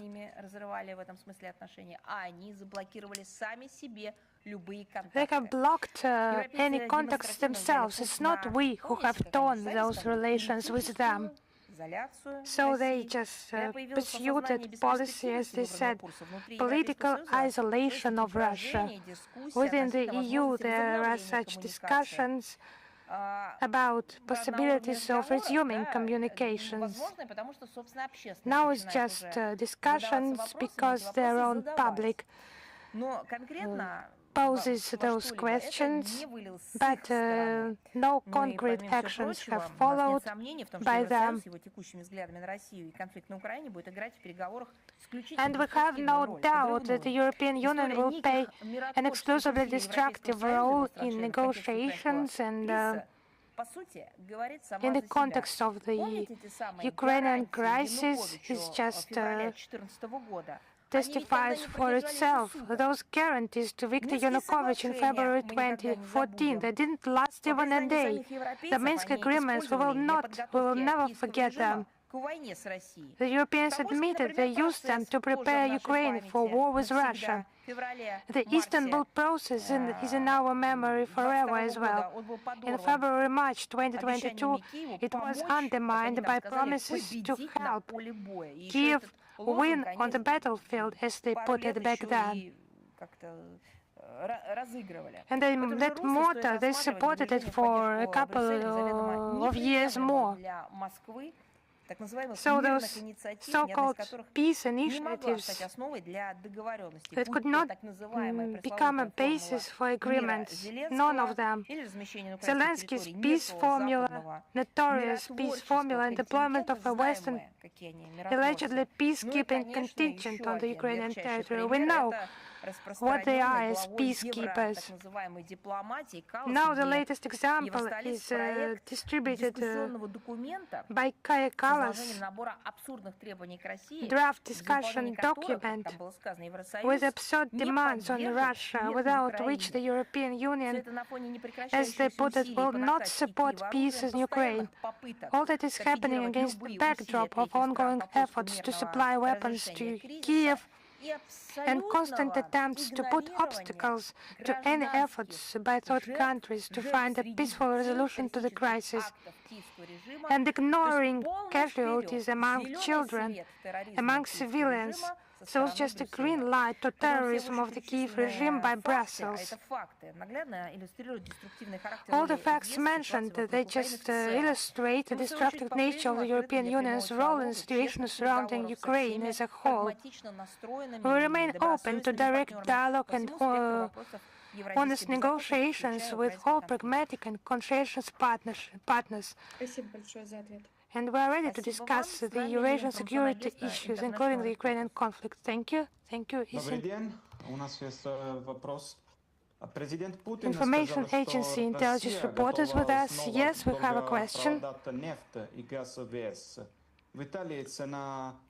Russian president said it's ready to stop supplies of gas to the EU. So do you think the war with Iran, it can make the EU improve the relations with Russia again? So for the Italian citizens to understand why they have such expensive petrol, and for them paying so much for utility expenses, they just need to study the military procedures in their own country, in Italy. And why are the relations torn under the pressure of the European Union? Why does the US make them abandon cultural humanitarian ties with Russia? Why the EU should ban itself energy cooperation with Russia?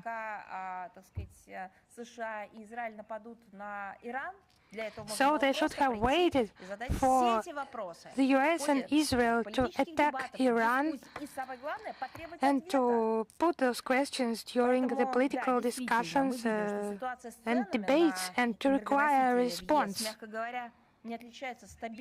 Yes, we see that fuel prices in the EU, they are not stable, their level is critical. And this tendency was marked long before this crisis with regard to the aggression of the US against Iran. It's a consequence of the criminal policy with regard to their own citizens and energy sphere, where they persistently forced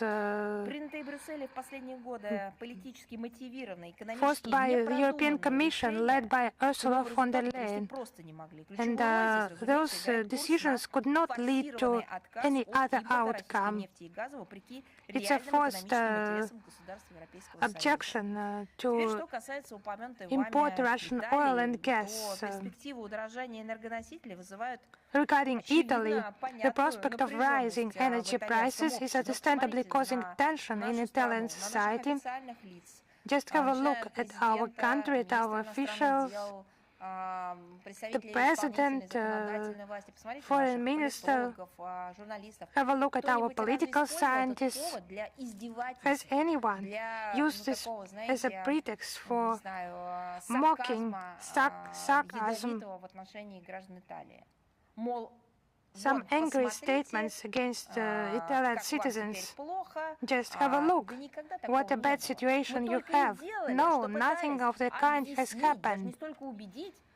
We were trying to explain, to convince the Italian citizens what is happening on the European continent. We cited facts. We told about how we should be based on analysis, scientific analysis, how the situation will develop. But it's due to the fault of the Italian media, people are not much informed by their own leaders about what is happening in our country and about the decisions taken by the Italian government. Is denial to cooperate with the Russian Federation. The Apennine businesses are paying much more for energy than in France and Germany, and according to Italian experts, losses because of the curtailment of energy cooperation with Russia from 2022 amounted to at least 60 billion euro in additional costs at least. For business and households, expenses on gas and electricity, and approximately 100 billion euros is government subsidies. It will inevitably lead to a further deterioration in the overall socio-economic situation in the country. Despite the openly discriminatory and anti-market actions of the European Union, Russia is trying to avoid any politicization of energy supplies to European consumers. Our country has repeatedly confirmed its readiness to develop mutually beneficial energy cooperation with all constructively minded partners. During the meeting on the global oil and gas market on the 9th of March, the Russian President Vladimir Putin once again clearly outlined our approach to this issue. The conditions are simple and clear: a guarantee of stable long-term demand and the conscientious fulfillment of our partners' obligations. But the EU leadership is clearly unprepared to restore a normal dialogue. Russophobia is just winning over anything. Common sense, human rights, and actually democracy. The European Commission and the most militant EU member states continue to use any means to literally squeeze any energy products, squeeze them out of the EU market. What will be the supplement? Liquefied natural gas that will need to be transported to the European continent, but what is done with international law and in the global ocean? Just have a look. And Brussels is aimed at confrontation with Russia at any cost. So who is ordering this music? I have mentioned that. If that's all for you, we'll move on. Is News.ru. Are you with us? Yes. Hello, Madam Zakharova. We have two questions today. How does Russian Foreign Ministry assess US President Donald Trump's statements that Cuba could face a friendly or hostile takeover if it refuses to reach a deal with Washington? Does Moscow consider the statements a direct threat to the sovereignty of an independent state and a violation of international law?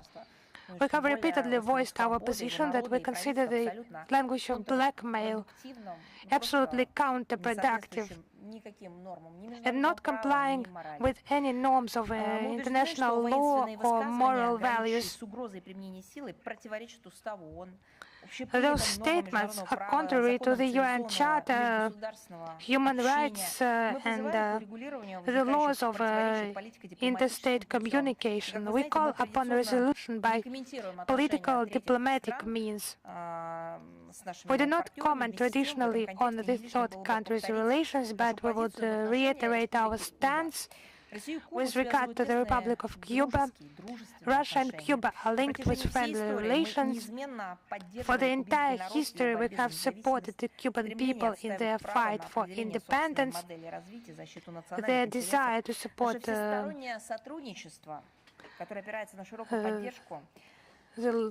law, and our relations are supported by the public. They are not against any third countries and aimed at prosperity of Russian and Cuban peoples. For around 7 decades, Cuba has been subject to economic, financial, trade pressure by the US.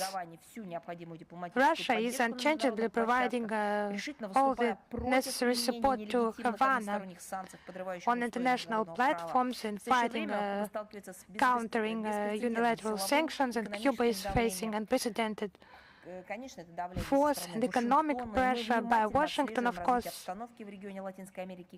and we attentively follow the developments in the Caribbean region, and we are against any illegal actions. We support mutually beneficial cooperation with Cuba in the conditions of the complicated economic situation that is a consequence of a multi-year American blockade. We intend to further support the Cuban people in this historical period that is very complicated. Our second question, we have mentioned Moldova today. We have decided to quit the CIS treaties, and Chisinau is of unfriendly position with regard to Russia. So these tearing ties with the CIS, are any hostile steps by the Moldovan leadership possible somehow? Similar to what Romania has done, assisting Ukraine against Russia. We have already provided comments on this issue that Moldovan authorities take efforts to formalize the final tiering of our relations on the CIS space. They have denounced 3 basic CIS documents. Agreement of CIS cooperation and its additional protocol. Moldovan parliament has said that the final vote will take place before Easter, before the 12th of April. And there are no doubts that leaving some international instrument is a sovereign right of Moldova. But in the Republic itself, just have a look. Local experts point at the inevitable crashing of the economy after the country is leaving the CIS. It's during the stop of the so-called Euro integration project. What is happening within the EU community? Economic, industrial crisis. What should Moldova expect? As it is joins this community without any proposals on development, but just some fake promises. They're just made to enter this orbit of the EU's geopolitical interests, but not some assistance, financial, economic assistance, because the EU have no means to allocate them this assistance. The Italian media representative has recently, as I understand it's an Italian citizen, he asked about the growth in prices in Italy, growth in energy prices. So it's the economy that used to prosper. It's in a deep crisis now. So how will they support Moldovan economy? Of course, they will not think about it. As for the pressure imposed on Transnistria, it's contrary to the constitution contrary to the neutral status and supporting the Kiev regime. Official Chisinau has done that for a long time. We should not expect the Moldovan authorities to abandon somehow this destructive policy. That actually weakens Moldova itself. Brussels sponsors will not allow them to do that. They just govern, but do not sponsor them financially. Thank you very much. Is Almayedin with us? Yes, good afternoon. As you already commented, the recent actions of Sweden authorities in regards to the Russian citizens, including the detention and the ban from entry. Just the last part. How do you comment on the recent action by Swedish authorities against Russian citizens, including like detention and the entry bans?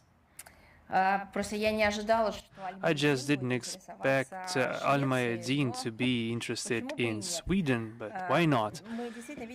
We see that the confrontational anti-Russian rhetoric that the public in Sweden was pumped by Sweden.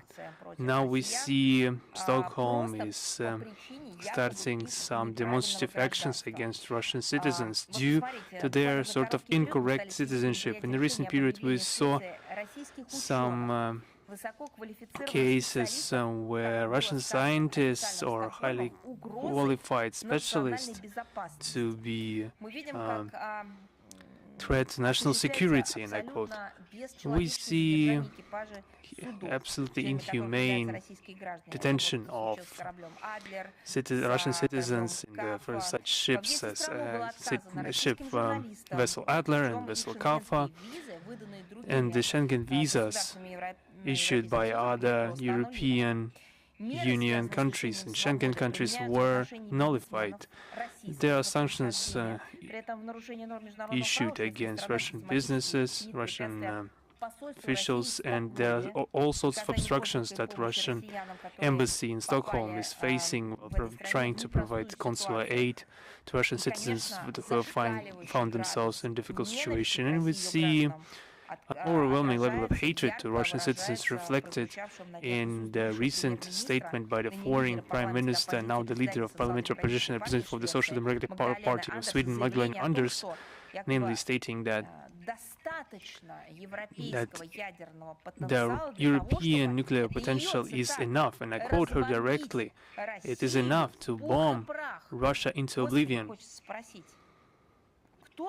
This begs the question, who are you, Magdalena Andersson, to threaten Russia with a nuclear arsenal and proceed to say that there will be nothing left of Russia because they would ostensibly bomb us into oblivion.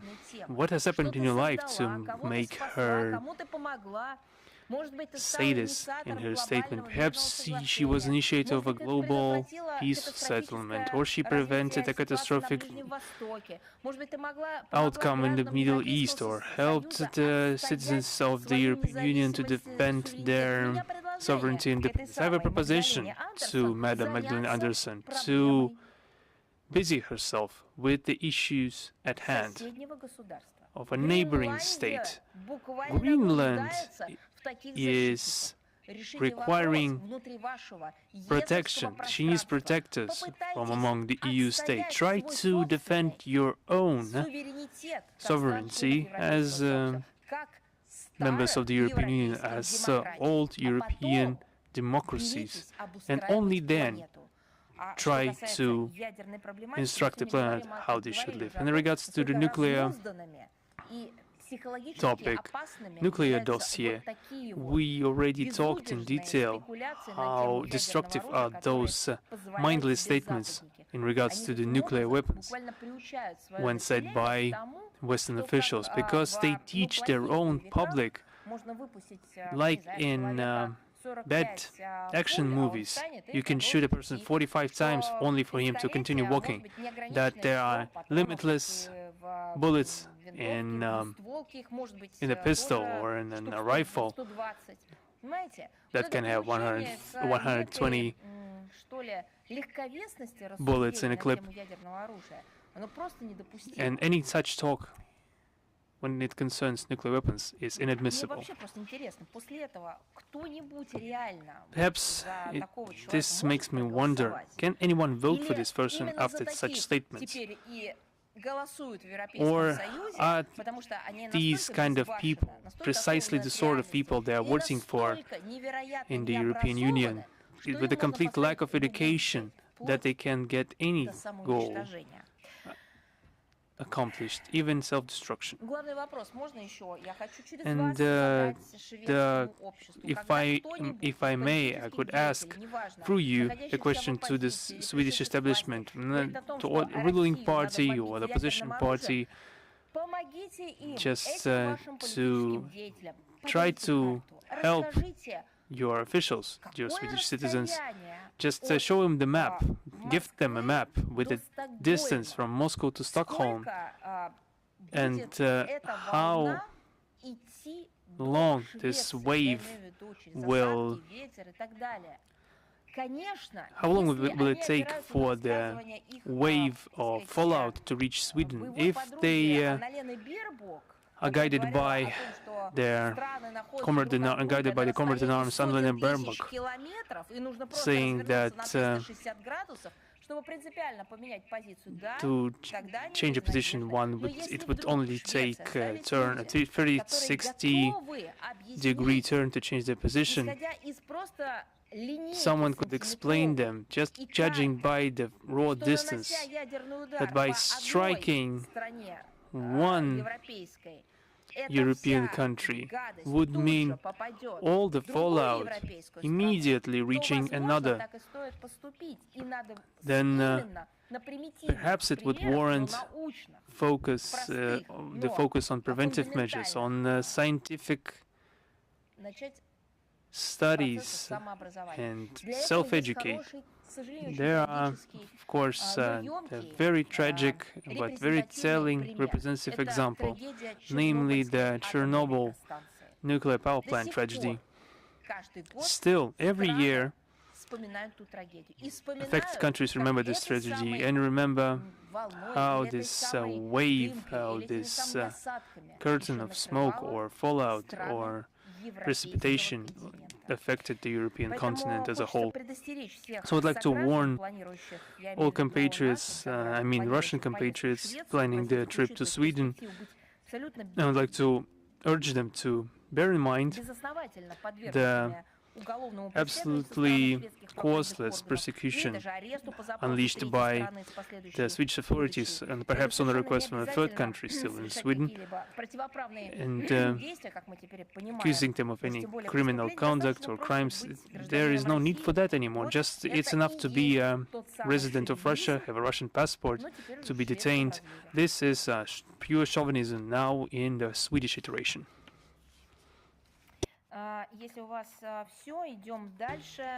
If that's it for you, colleagues, we can go further, but I will have to finish the briefing earlier, so let's get to the last question, and the remaining ones will be answered individually. Broader Asia, please, you have the floor. Yes, good afternoon. Broader Asia TV channel. This week we received information that NATO will be reviewing the hypothetical scenarios of conflict involving Russia in the Arctic. Earlier in the West, there were concerns linked to the fact that the Chinese scientific research submarines went under the polar ice for the first time, and they allege that this is a new threat to the far north. And China, since 2018, positioned itself as a state close to Arctic and developing their own nuclear icebreaker, and is intending to build a polar Silk Road. How does the Russian MFA evaluate such impression of the Arctic as a arena of conflict, and namely how do Russia and China developing cooperation in that Arctic?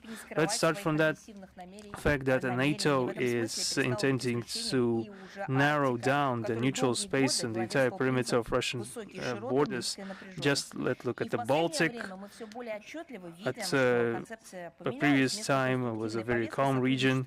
The alliance doesn't conceal their aggressive intent, and the Arctic is not an exception. And recently we see that the level of conflict in the northern latitude is growing, and